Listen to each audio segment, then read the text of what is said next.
Hi students, today we are discussing purpose of database system and needs of DBMS. Previously data is stored in files. Nowadays we are using to store the data in DBMS in place of file systems. What are the drawbacks of using file systems to store the data?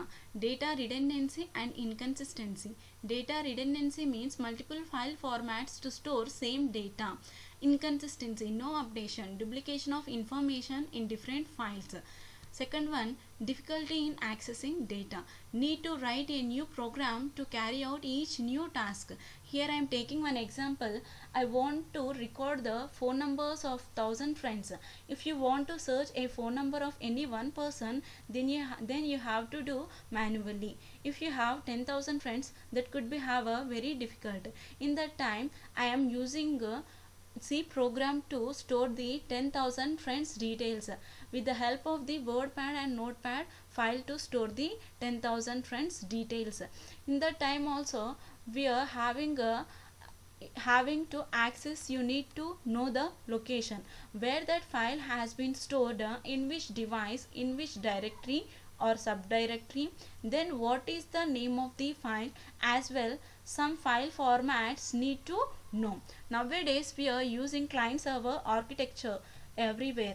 Here we have a server, they are all around the world. We don't even to know the location of the file we are going to access. Nowadays these files are at remote location means and third one is data isolation, multiple files and formats.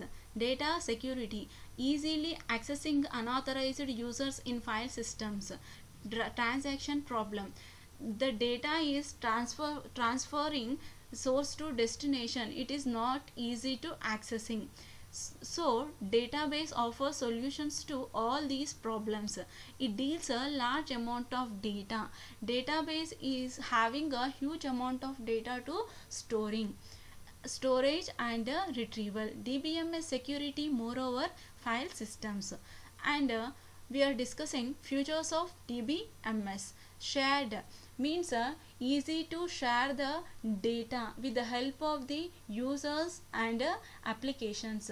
Means college have users, principal and admin easily share the data with the help of the applications.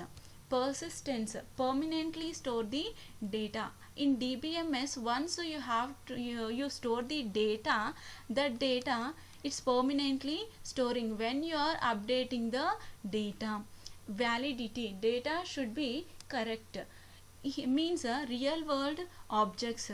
Examples, data types, int, char, float, double. What are the data, what type of data you want to store in the database?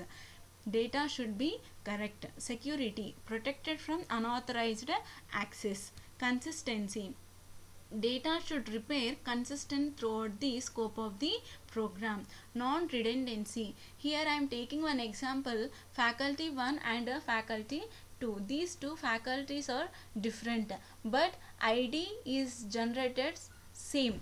Id should not be represent id, that means should not represent two faculties same id. Non redundancy. Independence means data should be independent each level. And what are the applications of a database in our lives? Banking, all transactions are comes under in this banking. And universities, registration, purchase. Airlines, reservations, scheduler.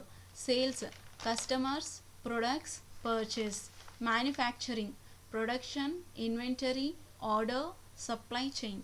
Human resource, employee records, salaries, tax deduction. These are all comes under in this human resources. Database touch all aspects of our lives. Here we are seeing database, okay, how end users, how the user is interacting with the DBMS and application, how we are accessing the data and store the data, where we are storing the data with the help of the DBMS and application programs. We are know the definition of database.